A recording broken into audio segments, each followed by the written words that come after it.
은퇴를 하고 퇴직을 하잖아요. 24시간이 백지예요. 나는 도대체 일평생 살아가면서 취미 하나 없이 이렇게 살았나? 이런 생각을 하게 돼요. 남은 생활을 뭘로 채워야 될지 정말 막막하거든요. 지금부터 시작해도 늦지 않습니다. 저는 꼭 갖춰줬으면 하는 취미는 하나는 있어요. 독서입니다. 꼭 한번 해보시기 바랍니다. 재미없을 거라 생각하세요? 그 안에 빠지면 나오지도 못할 겁니다.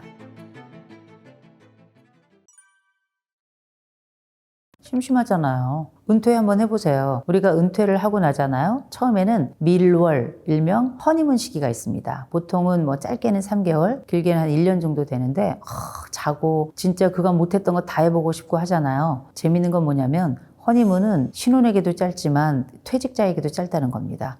벌써 한 2, 3개월 지나고 나잖아요. 매일 나갔던 그곳에 나가지 않는 거. 그 다음번에 무엇인가 나를 채워줘야 되는데 평생 내가 꽉 찬 삶을 살았던 사람들에게 빈 공간이라는 건 처음에는 여백이지만 나중에는 그게 고통이 됩니다. 인생을 우리가 평생 거의 서양화처럼 살아요. 서양화라는 건 뭐냐면 벽에 하얀색마저도 칠해요. 근데 원래 삶은 동양화처럼 살라고 얘기하잖아요. 결국은 내가 해야 될 일을 가지고 나머지 공간을 비우어 가면서 그래야 사람이라는 게 좀 숨이 쉬어진다 이렇게 얘기를 하는데 은퇴를 하고 퇴직을 하잖아요. 그러면 24시간이 백지예요.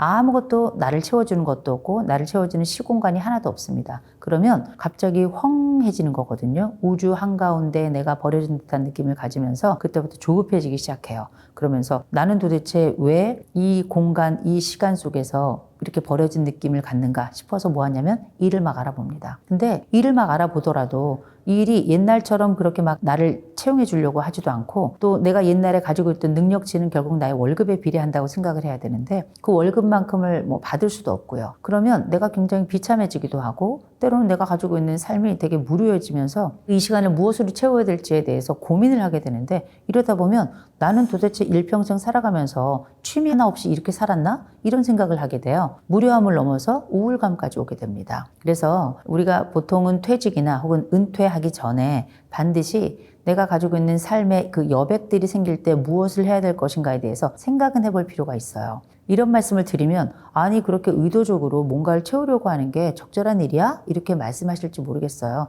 그런데 퇴직하신 분들께 다 여쭤보십시오. 그 빈자리를 무엇으로 채워야 할지 몰라가지고 쩔쩔맵니다. 옛날에 유밀이라고 하는 가수가 있었어요. 젊음의 노트라고 하는 노래를 불렀습니다. 내 젊음의 빈 노트에 무엇을 써야만 할까 뭐 이런 노래를 불렀거든요. 인생이 커다란 노트라고 생각한다면 퇴직 이후는 커다란 노트 정도가 아니고요. 전지입니다. 남은 생활을 뭘로 채워야 될지 정말 막막하거든요.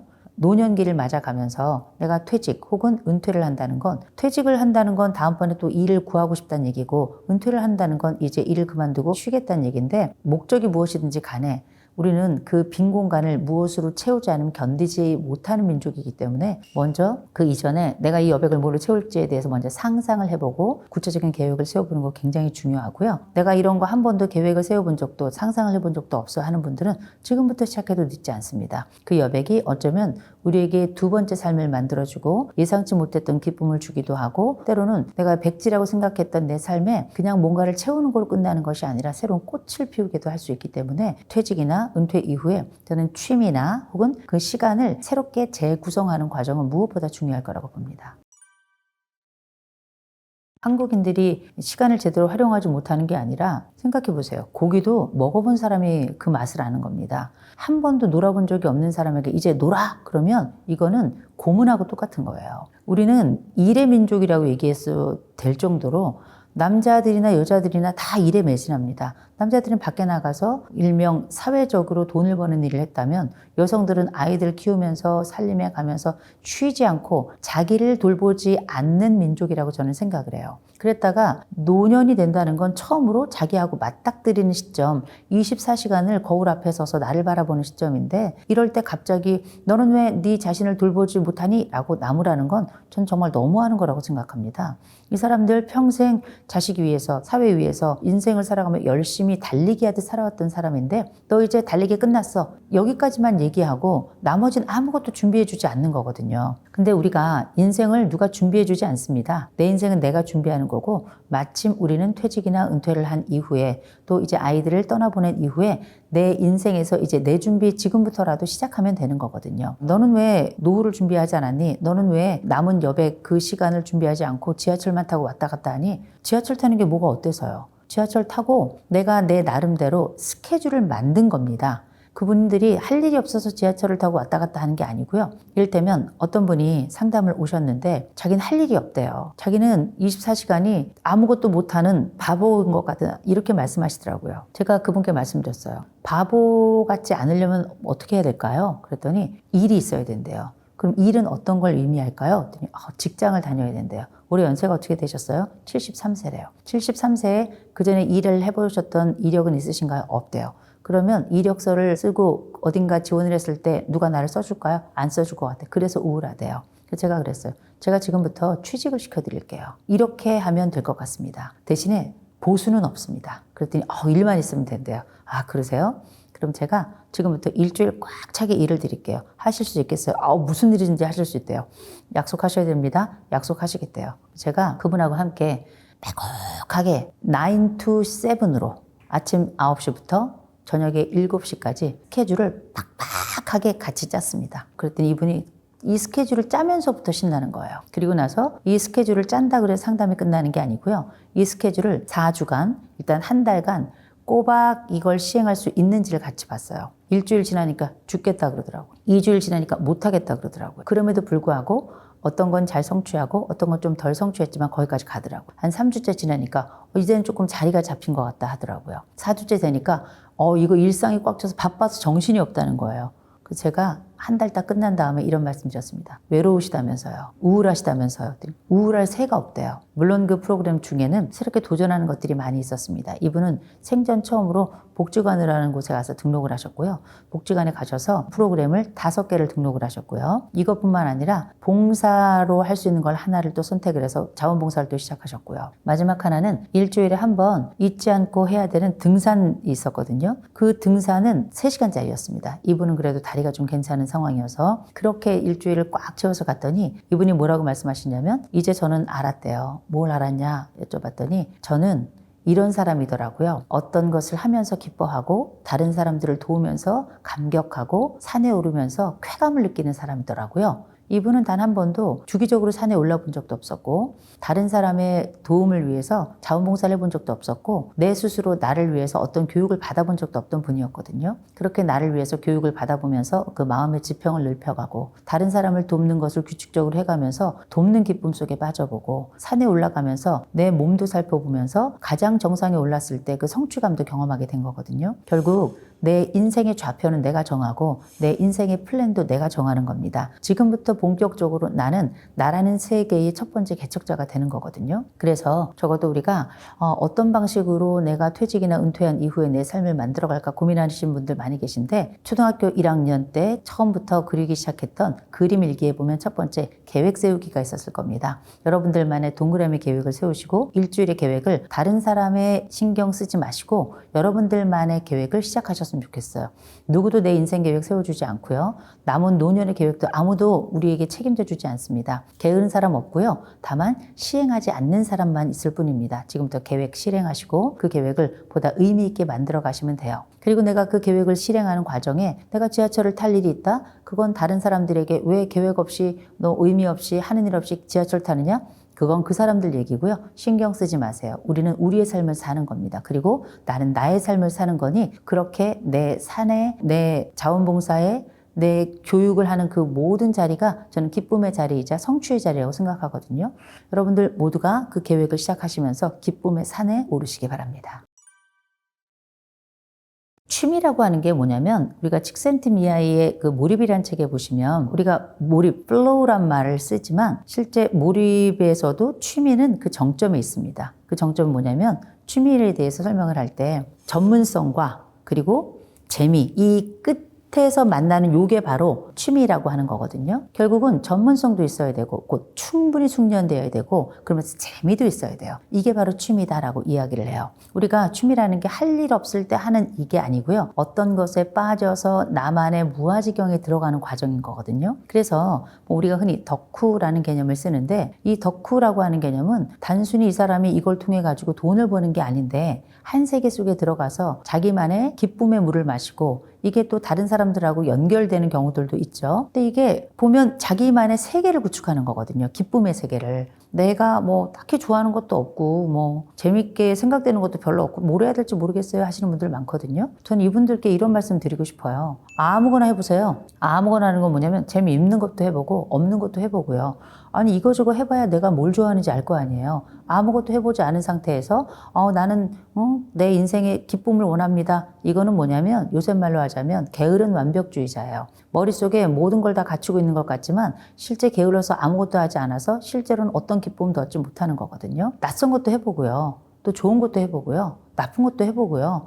이걸 해도 되겠나 의미가 있겠나 싶은 거 이런 것도 해보고요. 제가 나쁜 것도 해보라 그런 건 옛날에 내가 생각할 때 예를 들어서 쉬는 건 나쁜 거야 이렇게 생각한다면 내가 한번 멍 때리기 해보는 겁니다. 그게 나쁜 건 아니잖아요. 할 수만 있다면 나 혼자 정보가 없다 생각하시면 인터넷 세계가 너무 많은 것들을 도와줘요. 여러분 제가 복지관 진짜 강조하는데 복지관에 가서 보시면 내가 한 번도 해보지 않았던 예를 들어서 내가 서예를 한다 혹은 수예를 한다 아니면 뭐 스포츠 댄스를 한다 이거 무슨 서예를 해 붓글씨를 그 세계가 놀라운 세계입니다. 깜짝 놀랄 세계고요. 내가 무슨 수를 놔. 그 수의 아름다움 속에 빠지면 헤어나지를 못하는 거예요. 또 리폼하고 뭐 이런 것들도 있더라고요. 내가 뭐 재봉칠도 다룰 줄 모르는데 무슨 리폼이야.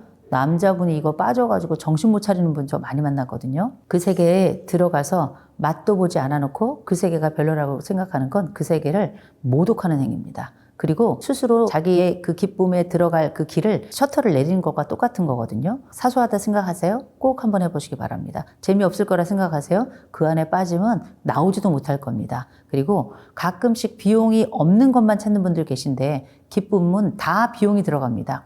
조금씩 들어가면 되는 거예요. 그게 한 달에 나를 위해서 10,000원, 한 달에 나를 위해서 20,000원, 요 정도 쓴다면 크게 문제되지 않을 거라고 생각하고요. 또 이런 우리가 알고 있는 기쁨의 세계 속에 다른 사람들은 어떻게 빠져있나 찾아보는 것도 되게 좋습니다. 내 친구는 뭐 하지?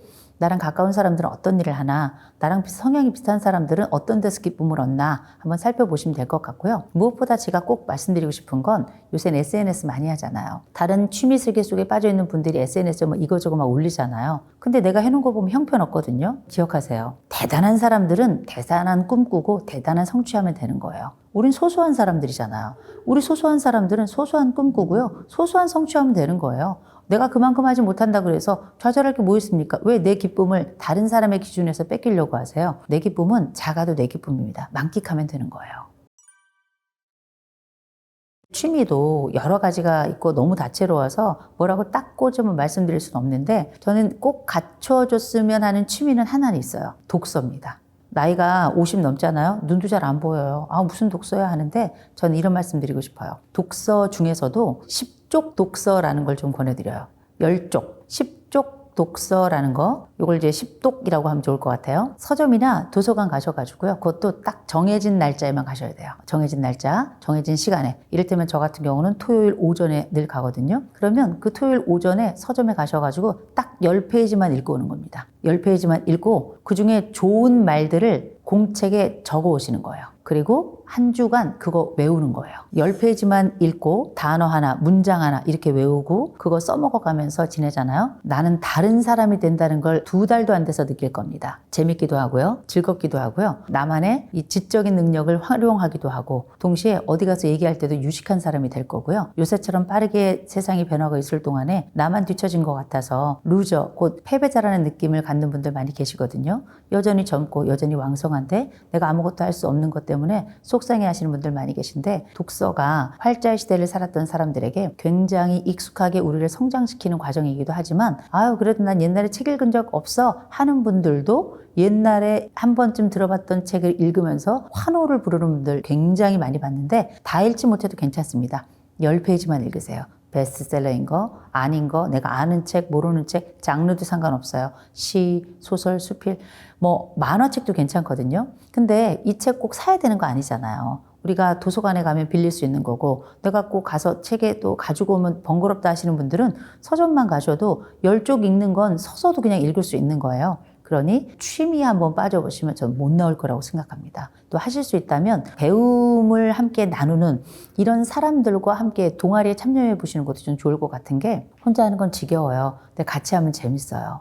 전 심지어 연애하는 분들, 심지어 부부도 전 이렇게 얘기합니다. 같이 어디 가서 일주일에 한 번씩 책 가지고 가서 카페에서 서로 책 읽고, 서로 다른 책 읽고, 혹은 같은 책을 읽고도 상관없어요. 책 읽고 서로 읽은 부분까지만 서로 얘기하기, 또 좋았던 거에 대해서 얘기하기. 그러면 공동의 취미도 생길 뿐만 아니라 같이 하는 일이기 때문에 상호 정보도 교환되고 서로가 가지고 있는 세계관도 넓혀가니까 굉장히 좋은 공통 분모를 갖게 되거든요. 꼭 권해드립니다.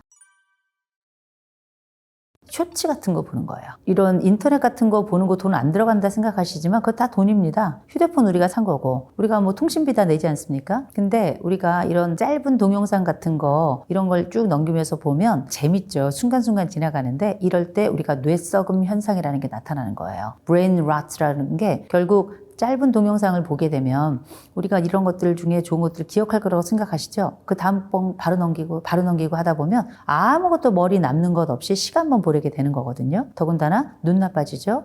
거기다가 다른 사람, 거기 몰입하느라고 다른 사람들하고 대화할 기회마저 뺏기게 되죠. 우리가 보통 한 번에 어떤 정보를 볼 때 그 정보를 처리할 때 최적의 개수가 7 플러스 마이너스 2개입니다. 한 번에 우리가 어떤 걸 보면 5개에서 적어도 한 9개 정도까지 우리가 받아들인 정보를 잘 처리할 수 있는데, 쇼츠는 너무 많은 정보가 한꺼번에 들어오기 때문에 처리 자체가 불가능합니다. 그러면서 무의미하게 계속 시간을 보내고 그냥 진공 상태에 있는 것과 마찬가지예요. 어쩌면 진공 상태에서 혼자 웃고 있는 것과 마찬가지입니다. 그래서 이 짧은 시간 안에 내가 내 자신을 버리고 있다라고 생각하시면 돼요. 오히려 그 시간에 스마트폰 내려놓고요, 주변을 한번 살펴보시기 바랍니다. 이를테면 저는 지하철 타면 스마트폰을 안 와요. 앉거나 서서 뭐 하냐면 다른 사람들 신발 봅니다. 놀라울 정도로 같은 신발을 신고 있는 사람이 거의 없어요. 그리고 같은 신발이라 하더라도 오래 신은 정도에 따라서 낡은 정도가 달라요. 그럼 저는 그걸 보면서 요새는 어떤 사람들이, 이런 사람들은 이렇게 신발을 신는구나, 나이 든 사람들은 저런 신발을 신는구나, 이런 신발을 신는 사람은 저런 옷을 입는구나, 또 각각의 취향도 보이고요. 이 각각의 취향을 보면 머리부터 발끝까지 이 사람이 가지고 있는 취향이 일관성이 보여요. 사람에 대한 관찰이 너무너무 재밌습니다. 그리고 저는 그림을 좀 그리는 편이라 그냥 크로키처럼 짧게, 잘 못 그려도 그냥 뭐 대충 이렇게 이 사람들이 가지고 있는 자세나 표정이나 신발 이런 거 막 그려놓잖아요. 그렇게 그린 게 지금 뭐 거의 책으로 한 2-3권 되거든요. 이건 저희 취미이기도 해요. 어쩌면 단기에 마치 음료처럼, 단 음료처럼 설탕가루처럼 달콤한 것들이 쌓여서 결국은 나를 죽이는 것처럼, 이런 짧은 동영상을 보면서 세월을 낭비하는 건 도끼자루 썩는 것보다 스스로를 더 심각하게 파괴한다. 오히려 눈을 들어서 주변에 우리가 알고 있는 수많은 살아있는 생물체들을 경험하기를 좀 권해드립니다. 너무 비싼 취미를 혹해서 하는 건 별로인 것 같고요. 너무 위험한 취미를 아무렇지도 않게 생각하고 하는 것도 별로인 것 같아요. 이를테면 50에서 60 사이 되신 분들이 몸이 굉장히 많이 망가집니다. 왜냐하면 아직 해도 될 것 같거든요. 몸이 아직 괜찮은 것 같으니까. 그래서 제가 아는 분은 20대, 30대 애들하고 같이 이렇게 농구를 하셨던 분이 계세요. 2분이 계신데 한 분은 여전히 농구를 하고 계신데 그분은 좀 괜찮아요. 다른 한 분은 20대랑 계속 몸싸움 하면서 농구하다가 이 슬관절이 완전히 망가져가지고요. 사실은 굉장히 앞으로도 좀 심각하게 더 쓸 수 있는 다리를 더 빠르게 수술을 하게 된 이런 상황에 맞닥뜨렸거든요. 사람은 나이가 들수록 국어랑 수학을 잘해야 됩니다. 국어를 잘해야 주제를 알고 수학을 잘해야 분수를 알거든요. 이거 굉장히 나쁜 말처럼 보이죠. 그런데 나이가 든다는 건 스스로를 알아야 돼요. 그래서 내 몸 상태 파악해야 돼요. 내가 가지고 있는 이 전반적인 취향도 파악해야 돼요. 그리고 내가 얼만큼 지출할 수 있는지도 알아야 되고 내 몸을 얼만큼 쓸 수 있는지도 알아야 돼요. 이게 바로 저는 국어와 수학이라고 생각합니다. 이게 시험을 볼 때 국어 수학이 아니고요. 내 삶에 대한 국어, 내 자신에 대한 수학이라고 생각하시면 좋을 것 같습니다. 자기 스스로를 너무 잠을 안 자고 혹은 너무 안 먹고 혹은 너무 많이 먹고 혹은 너무 많이 자고 일명 규모 없는 삶은 다 건강을 해칩니다. 특별히 나이가 들면 몸의 규모, 삶의 규모 굉장히 중요해져요. 왜냐하면 자산 자체가 제한이 되고 자산이라고 한다면 건강 자산, 돈에 대한 자산, 관계의 자산 이런 것들이 다 축소 위기에 들어가기 때문에 이때의 남용은 젊을 때 남용하고는 게임이 되지 않습니다. 그래서 규모 있는 삶, 또 규모 있는 건강, 또 규모 있는 그 돈에 대한 활용, 규모 있는 관계 이런 것들을 잘 정립하려고 애쓰고 신경 쓰고 중년기 때 요 관리가 어쩌면 노년기 때까지 잘 이어질 수 있을 만한 아주 굉장히 중요한 중간 점검이기 때문에 꼭 살펴보시면 좋을 것 같습니다. 집에 오래 계셔 보세요. 저절로 우울해져요. 그리고 오래 있잖아요. 잘 걷지도 않습니다. 건강 당연히 나빠지고요. 오래 있잖아요. 사람 만날 일이 없어요. 그렇다 보면 사람은 고립되는 거고요. 그러다 고독사 하는 겁니다. 결국 집에 오래 머무는 것의 결과는 그냥 고독사예요. 밖에 나간다는 건 뭐냐면 적어도 나를 관리한다는 겁니다. 내가 거울 보고 머리 한 번 더 빗고 계절에 맞는 옷을 입고 또 적절한 양말에 적절한 신발 신고 그렇게 밖을 나간다는 건 몸을 움직인다는 얘기예요. 다리를 움직이고 상체, 하체를 다 움직여서 우리가 걷는다는 건 온 몸을 다 움직여야 비로소 성립될 수 있는 행동이거든요. 그렇게 걷는다는 건 어딘가를 갔다 온다는 거죠. 사람마다 갈 곳이 있고 약속이 있는 사람이 있지만 약속도 없고 갈 곳도 없는 분들도 계세요. 상관없습니다. 내가 정하는 거예요. 우리가 평생 남의 인생 위에 살아가다가 이제 나이 들면 정말 내 인생을 살아보고 싶다는 분들 많은데 그러면 내 계획을 내가 세우는 게 나답게 사는 겁니다. 그러면 갈 곳 없다 하더라도 상관없어요. 내가 갈 곳을 하나 정해놓으면 내가 그곳이 갈 곳입니다. 제가 늘 하는 얘기 있어요. 옆 동네 3번째 전봇대 찍고 와라. 내가 그곳을 정해놓고 그곳에 가서 터치다운하고 돌아오는 겁니다. 그게 나의 일과가 되고 일상이 되도록 하는 건데 그렇게 나갔다 오는 것만으로도 비타민 D도 합성할 때 굉장히 좋고요. 세상이 돌아가는 걸 눈으로 이렇게 돌아보면서 이렇게 달라지고 있고 우리 동네에 이런 사람들이 젊은 사람들은 이런 옷을 입고 이런 스마트폰 들고 또 물건은 어떤 것이 생겨났고 광고는 어떻고 간판 어떻게 달라지고 어떤 점포가 망하고 어떤 점포가 생겼는지 건물은 어떻게 들어왔는지 세상의 변화를 그렇게 알아가는 겁니다. 그렇게 나간다는 건 단순히 그냥 나감 자체로만 한정되는 것이 아니라 이 사람의 첫 번째 생존을 알리고 그다음에 스스로를 살피는 것, 스스로의 건강 상태를 알고 확장하는 것, 세상의 변화를 읽는 것, 자기 목표를 성취하는 이 모든 것들이 다 포함된 복합 행동이라고 보시면 돼요. 매일 나가셔야 됩니다. 나만의 외출을 중년 이후로는 빠짐없이 해야 된다고 꼭 말씀드리고 특별히 부부는 무조건 3시간 이상 서로 각자 나갔다 와야 돼요. 두 부부가 함께 있으면 결국은 쌈박질밖에 안 합니다. 그리고 집안에 있는 24시간 있으면서도 서로 외로움을 경험하게 되는 거거든요. 3시간 나갔다 오는 건 건강에도 좋을 뿐만 아니라 세상이 어떻게 달라지고 누구를 만나고 어떤 일이 있었는지에 대한 대화 주제도 가져오는 거거든요. 부부는 3시간 이상 반드시 나갔다 올 것, 혼자 계시는 분들도 무조건 하루에 한 번은 한 군데 정해놓고 터치다운 하고 올 것 꼭 권해드립니다.